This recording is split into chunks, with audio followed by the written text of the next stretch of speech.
नमस्कार, आप देख रहे हैं इंडिया टीवी। आपके साथ मैं हूं पंकज भार्गव। अपने 15 अगस्त के भाषण में प्रधानमंत्री नरेंद्र मोदी ने आज सेना को बैटल रेडी यानी युद्ध के लिए तैयार बताया है। प्रधानमंत्री ने सेना को युद्ध योग्य बताया है और यह भी इत्तेफाक ही है कि इसी स्वतंत्रता दिवस के मौके पर भारतीय सेना युद्ध के लिए तैयार हो भी रही है। पोखरण के रेगिस्तान में खतरनाक अभ्यास चल रहा है। यह वही पोखरण है जिसका भारत की सामरिक शक्ति से बहुत पुराना और गहरा नाता है। 25 साल पहले पोखरण में भारत दुनिया की परमाणु शक्ति बना था। इन 25 सालों में बहुत कुछ बदल गया है। जियोपॉलिटिक्स भी बदली है, भारत की क्षमताएं और शक्तियां भी बदली हैं और सबसे बड़ी बात, भारत के सबसे बड़े दुश्मन पाकिस्तान के हालात भी बदले हैं। पाकिस्तान दिवालिया है, पूरी दुनिया में भीख मांग रहा है। ऐसे में क्या मोदी ने सेना को पाकिस्तान से युद्ध के लिए रेडी कर दिया है? पूरी रिपोर्ट देखिए।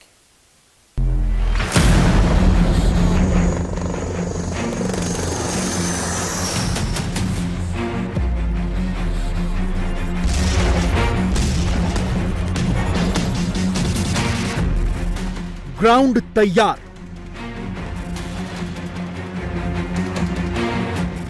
सेना तैयार, बस अब ऑर्डर का इंतजार। सेना का अधिकरण हो, हमारी सेना युवा बने, हमारी सेना बैटल के लिए रेडी, युद्ध योग्य बने। इसलिए निरंतर रिफॉर्म का काम आज हमारी सेना में हो रहा है।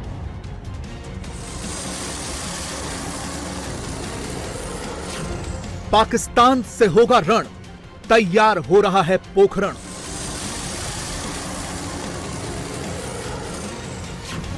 जब ऐसी सेना तो कैसा भय हो, पोखरण में जय हो।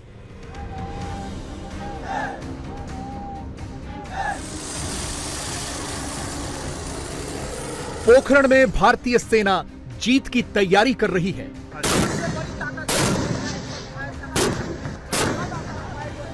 अपनी क्षमताओं को परख रही है, देख रही है कि अगर कल को देश के दुश्मनों से युद्ध हो जाए तो उन्हें कैसे मात दी जा सकती है।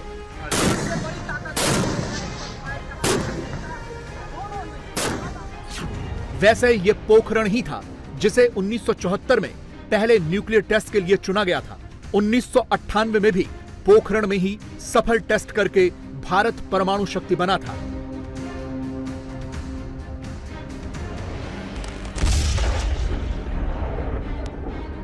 Today at 15:45 hours, India conducted 3 underground nuclear tests in the Pokhran range. Bharat की सैन्य क्षमताओं में पोखरण का बहुत बड़ा ऐतिहासिक महत्व है। पोखरण राजस्थान के जैसलमेर जिले में एक रेगिस्तानी इलाका है। इसे न्यूक्लियर टेस्ट करने के लिए इसलिए चुना गया था क्योंकि यहां आबादी बहुत कम है और दूर दूर तक रेगिस्तान ही है। और दूसरी सबसे बड़ी वजह यह थी कि पाकिस्तान बॉर्डर के ये बहुत नजदीक है। यहां से पाकिस्तान का बॉर्डर सिर्फ 150 किलोमीटर दूर है। इसीलिए भारतीय सेना का अभ्यास भी यहीं होता रहता है।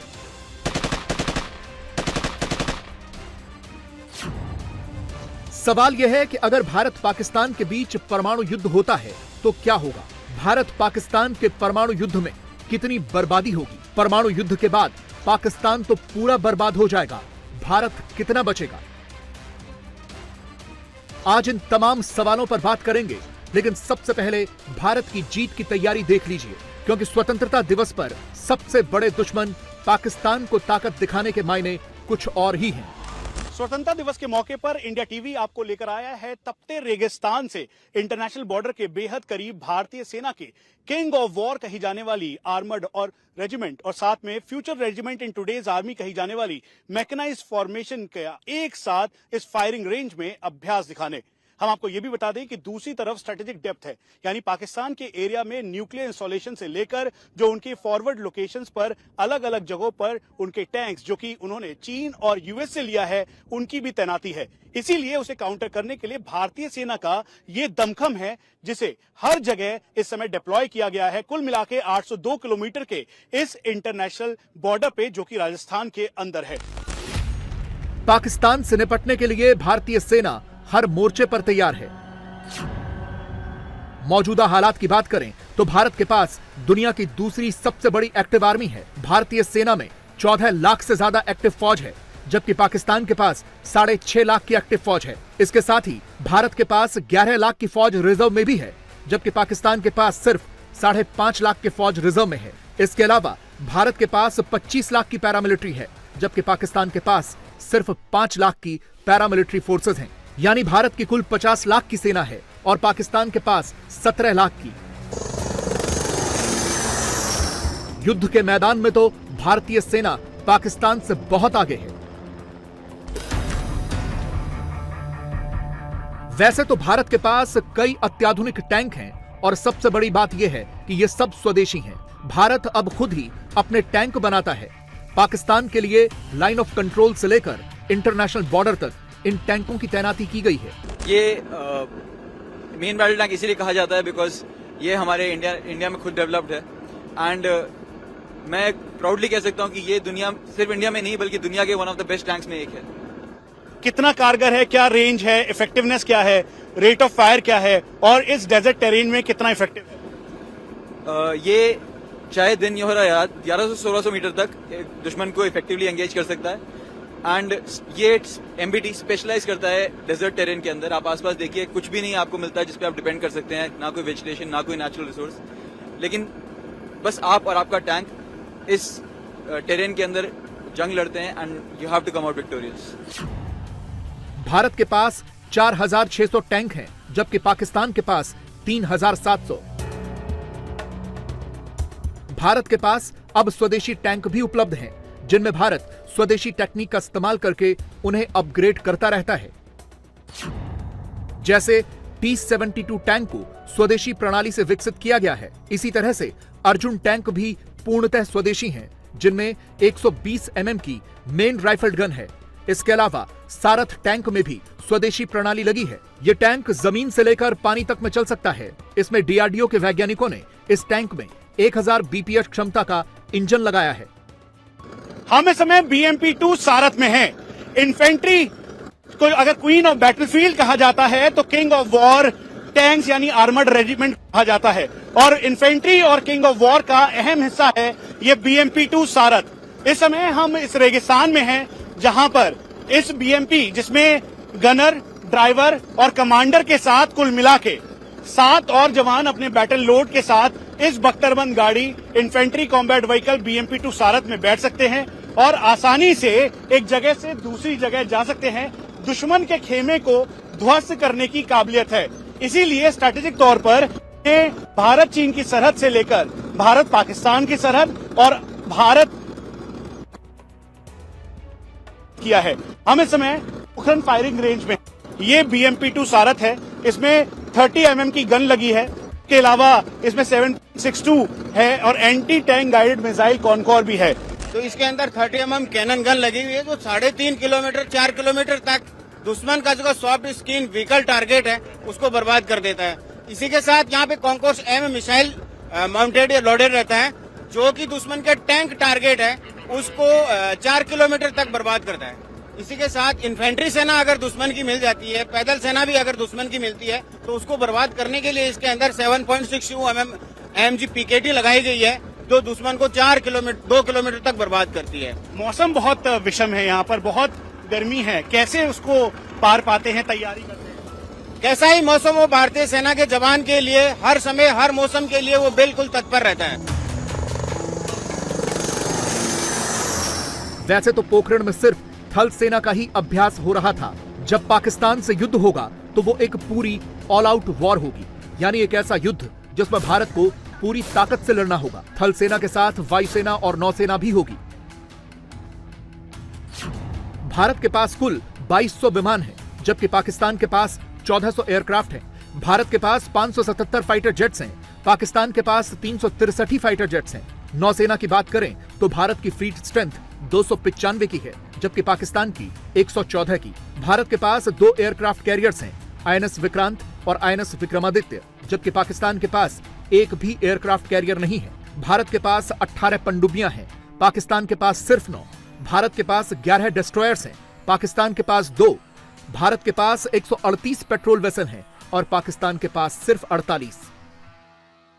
ये भारतीय सेना का रुद्र अटैक हेप्टर है। अब ये मैकेनाइज्ड फॉर्मेशन में सबसे ज्यादा महत्वपूर्ण ये होता है कि ये सबसे पहले दुश्मन के खेमे में जाता है, उसकी टोह लेता है और फिर उसके बाद दुश्मन के अड्डों को तबाह करता है।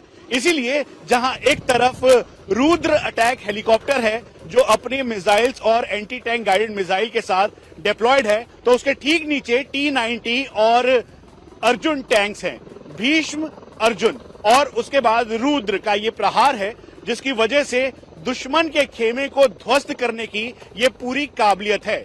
ठीक सामने इस समय रुद्र अटैक हेप्टर ने अपनी पोजीशन ले ली है।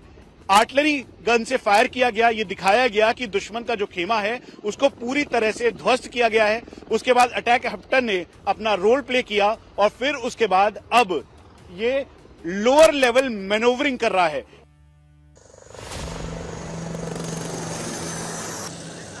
लेकिन इस ऑल आउट वॉर में सबसे बड़ा खतरा होगा परमाणु युद्ध का। अगर भारत पाकिस्तान के बीच परमाणु युद्ध हो जाए तो क्या होगा? यह समझने के लिए आपको आज से 25 साल पीछे जाना होगा, यानी वो वक्त जब साउथ एशिया के 2 देश परमाणु संपन्न बने थे। 11 मई 1998 को भारत ने परमाणु परीक्षण सफल होने की घोषणा की, तो ठीक 16 दिन बाद पाकिस्तान ने भी परमाणु परीक्षण सफल होने का ऐलान कर दिया। Today, at 15:45 hours, India conducted 3 underground nuclear tests in the Pokhran range. Pakistan today successfully conducted 5 nuclear tests. The results were as expected.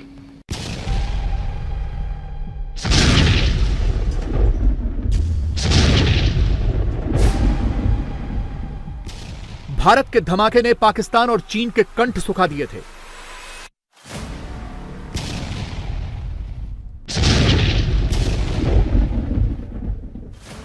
इससे पहले 1974 में इंदिरा गांधी ने पोखरण में एक परमाणु विस्फोट किया,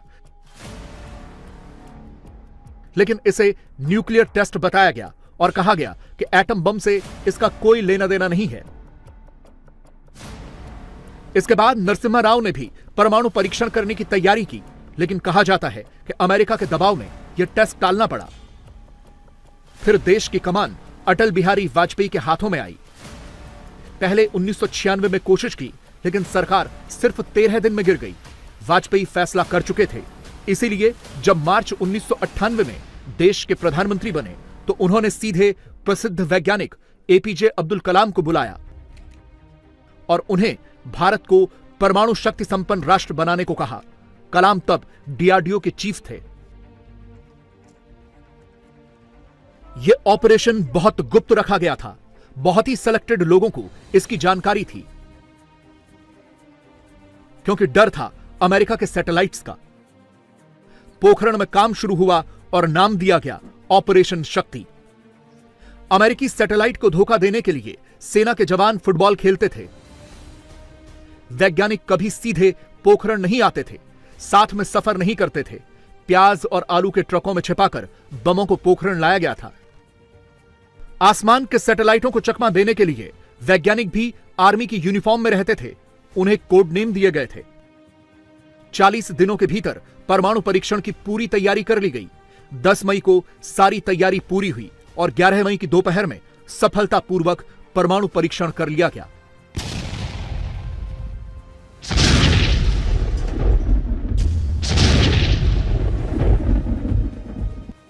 यह परमाणु बम हिरोशिमा वाले लिटिल बॉय से 4 गुना ज्यादा शक्तिशाली था। आज भारत के वैज्ञानिकों ने पोखरण में वो उपलब्धि हासिल की थी जिसने मां भारती की हर संतान का सिर गर्व से ऊंचा कर दिया था।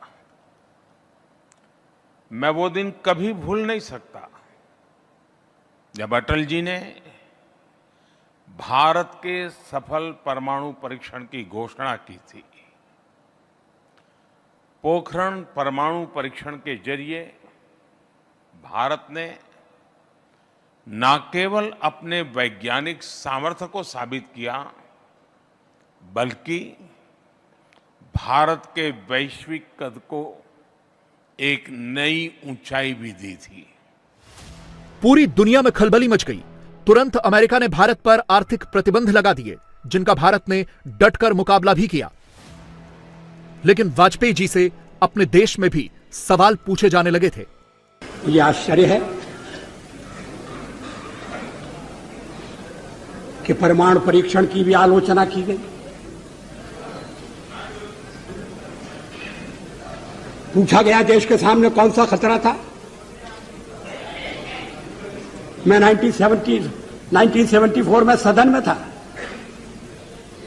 जब श्रीमती इंदिरा गांधी के नेतृत्व में परमाणु परीक्षण किया गया था। हमने उसका स्वागत किया था, प्रतिपक्ष में थे फिर भी स्वागत किया था, क्योंकि देश की रक्षा के लिए वो किया गया था। उस समय कौन सा खतरा था? क्या आत्मरक्षा की तैयारी तभी होगी जब खतरा होगा? अगर तैयारी पहले से हो तो जो खतरा अगर आने वाला है, तो खतरा भी दूर हो जाएगा।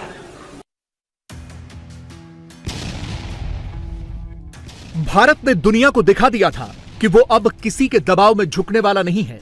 दुनिया ने भी भारत को समझा और अमेरिका ने भी जल्द ही भारत से प्रतिबंध हटा लिए और रिश्ते सामान्य भी हो गए।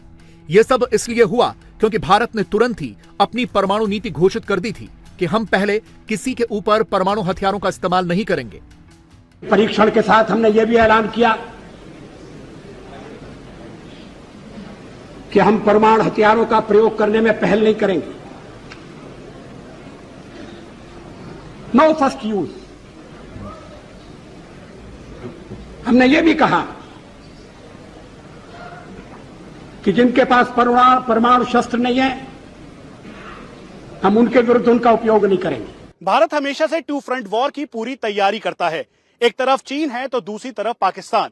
लेकिन सबसे बड़ा खतरा पाकिस्तान से है, क्योंकि पाकिस्तान बार बार इन्फिल्ट्रेशन से लेकर घुसपैठ की कोशिश और आतंकवादी भेजता आया है। भारत और पाकिस्तान के बीच 4 बार युद्ध हो चुके हैं, जिसमें पाकिस्तान ने हर बार मुंह की खाई है। इसीलिए अगर इस बार परमाणु युद्ध होगा तो फिर क्या होगा? इसीलिए इंडिया टीवी ने तय किया कि आपको ग्राउंड रिपोर्ट दिखाएं। हम आपको यह भी बता दें कि भारतीय सेना पाकिस्तानी सेना से पराक्रम के साथ साथ इक्विपमेंट में काफी आगे है। पाकिस्तानी सेना को मात देने वाली भारतीय सेना की तादाद ज्यादा है, इक्विपमेंट ज्यादा है और लाइन ऑफ कंट्रोल से लेकर इंटरनेशनल बॉर्डर तक तैनाती सबसे ज्यादा है और सतर्कता के साथ है, जिसमें आधुनिक इक्विपमेंट्स एक इंपॉर्टेंट रोल प्ले करते हैं। पाकिस्तान एक बहुत ज्यादा गैर जिम्मेदार मुल्क है, जहां मिलिट्री जो चाहती है वही होता है। ऐसा लगता है जैसे पाकिस्तान ने धमकाने के लिए ही परमाणु हथियार बनाए हैं। वो तो अभी भी बोलता है कि देखिए न्यूक्लियर वेपन्स लड़ने के लिए हैं। हम लोग बोलते हैं न्यूक्लियर वेपन्स का रोल है कि लड़ाई ना हो, डिटर वॉर। और पाकिस्तान बोलता है कि लड़ाई होगी तो हम इसको इस्तेमाल करेंगे। इतना आसान नहीं है न्यूक्लियर वेपन इस्तेमाल करना, क्योंकि दोनों कंट्रीज के लिए बिल्कुल ही डिस्ट्रक्शन की बात है। पर ये थ्रेट है। मुझे नहीं लगता कि अगर किसी कंटिजेंसी में लड़ाई शुरू हो गई तो एकदम से पाकिस्तान न्यूक्लियर वेपन इस्तेमाल करेगा। काफी बड़ी आर्मी है उनकी, 5.5 लाख से ज्यादा उनके सोल्जर्स हैं। एयरफोर्स ठीक है, प्रोफेशनल आर्मी है, ट्रेन आर्मी है। तो ऐसा भी नहीं है कि लड़ाई शुरू होते ही एकदम से न्यूक्लियर वेपन्स इस्तेमाल किए जाएंगे। दुनिया में सबसे ज्यादा परमाणु हथियार वैसे तो अमेरिका और रूस के पास हैं, लेकिन भारत पाकिस्तान के पास बर्बाद करने के लिए पर्याप्त हथियार हैं। भारत के पास 164 जबकि पाकिस्तान के पास 170 परमाणु हथियार हैं।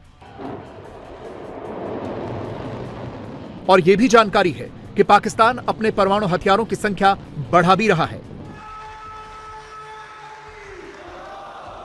दोनों के पास ऐसी मिसाइलें भी मौजूद हैं जो तबाही मचा सकती हैं। और सबसे बड़ी बात यह है कि अगर भारत पाकिस्तान का परमाणु युद्ध हुआ तो भारत का कुछ हिस्सा तो बच जाएगा, लेकिन पाकिस्तान पूरी तरह से बर्बाद हो जाएगा। कैसे, ये समझिए।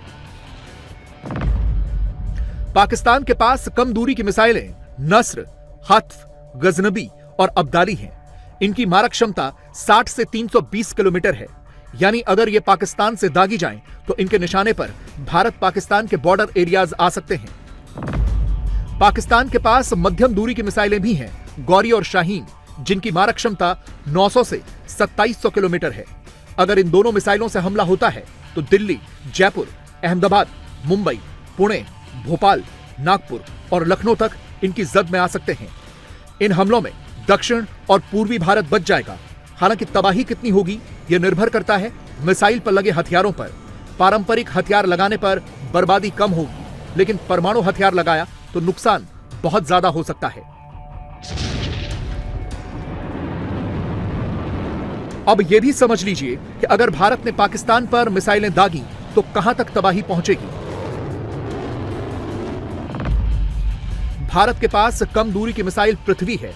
इसकी मारक क्षमता 350 किलोमीटर है, जो अगर दिल्ली से छोड़ी जाए तो उसकी रेंज में पाकिस्तान के बॉर्डर इलाके हैं। भारत के पास अग्निवन मिसाइल भी है, जिसकी रेंज 700 किलोमीटर की है।